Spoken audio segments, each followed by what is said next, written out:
I'm Dr Irena Yashin-Shaw, founder and CEO of the Global Intrapreneurs Institute. I am so excited to be working with the AIS team today as part of their journey towards accredited intrapreneurial organisation status, where employees think like the business owner and take responsibility for finding and progressing ways of growing the business. The CEO, Elena Goss, has been very deliberate and strategic about investing in people at AIS.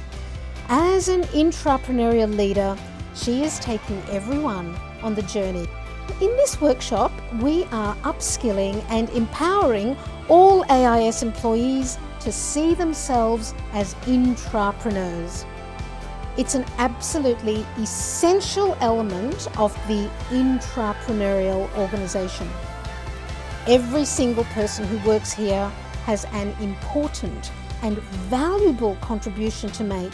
It is truly wonderful watching them grow and expand as they embrace intrapreneurialism right across the business.